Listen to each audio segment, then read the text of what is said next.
पण एकदम उदास झालो, कारण त्या सभेमध्ये सगळ्यात आपण जे मान असतो, जी प्रथा असते त्याप्रमाणे महामानवांचं आम्ही पूजन केलं.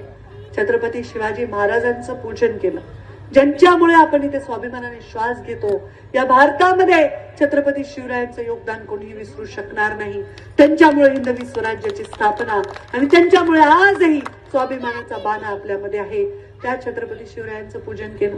ज्या महामानव डॉक्टर बाबासाहेब आंबेडकरांनी अशी घटना दिली की कोणत्याही रंगाचं वस्त्र, पिवळं असेल, निळं असेल, हिरवं असेल, भगवं असेल, त्याच्या अंगात रक्त मात्र लाल आहे आणि ते सर्व समान आहे. मग इथे अंबानी असेल, अदानी असेल, त्यांना सुद्धा एकच मताचा अधिकार आहे आणि ते आमच्या झोपडपट्टीमध्ये नाली साफ करणाऱ्या सफाई कामगारांना सुद्धा एकच मताचा अधिकार आहे.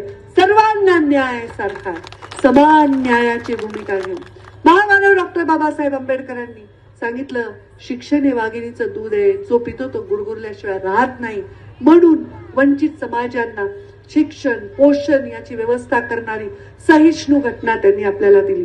त्या साक्षात भारतरत्न असणाऱ्या महामानवांचं पूजन केलं. त्यांच्याबरोबर आम्ही क्रांतीज्योती सावित्रीबाई फुले, महात्मा फुले, पुण्यश्लोक अहिल्यादेवी होळकर, सेवालाल महाराज, अनेक ठिकाणी अनेक वेगळे फोटो लावले होते. मुंडे साहेबांचा फोटो लावला होता आणि मुंडे साहेबांचा फोटो लावला. अजूनही लोकांचा चेहरा उदास होतो, डोळे लोकांचे पाणावतात. मुंडे साहेबांची आठवण काढून भरभरून नाही बोललं असं मला माणूस आतापर्यंत भेटला नाही. त्यांच्या बाजूला एक फोटो होता, तो अजित दादांचा. कोणाला वाटलं नव्हतं. काल आम्ही एकत्र कॅबिनेटमध्ये होतो आणि उद्याची सकाळ दादांची अशी उजडेल, कोणाला वाटलं नव्हतं. हे फार दुर्दैवी घटना घडलेली आहे. एक प्रशासनामध्ये अत्यंत अनुभव असणार, प्रशासनामध्ये एक प्रभुत्व असणार एक अनुभवी नेता अचानक आपल्यातून गेला. पण दुःख आहे, हे दुःख 3 दिवस दुखवटा होता, पूर्ण राज्याला दुखवटा होता. पण हे दुःख बाजूला सारून त्यांचे, आमचे सगळे कार्यकर्ते कामाला लागले. कारण शेवटी कोणताही नेता गेला तर तो नेहमी हे सांगत असतो की आपल्या कर्तव्यापासून आपण कधीही मागे हटायचं नाही, किती संकट आलं. माझे स्वतःचे वडील वारले, 3ऱ्या दिवशी मला कामाला जावं लागलं. माझी आजी वारली, 2ऱ्या दिवशी काहीतरी इलेक्शन होती, मला प्रचाराला जावं लागलं.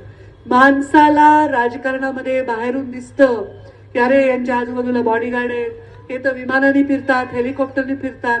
तुम्हाला काय माहितीये की त्या विमानाने आम्ही का फिरतो, हेलिकॉप्टरने का फिरतो? कारण आम्हाला तुमच्यापर्यंत पोहोचायचं असतं, जास्तीत जास्त काम करायचं असतं. आज सकाळपासून माझी आई देवपाण्यात घालून बसली. पंकजा विमानाने गेली, हेलिकॉप्टरने गेली, तिने सुखरूप पोचावं, तिच्या जीवाला एवढी काळजी वाटत होती.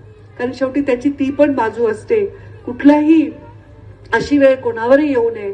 पण आज कार्यकर्त्याच्या पाठीशी उभं राहण्यासाठी पक्ष सर्व गोष्टी बाजूला ठेवून कामाला लागला.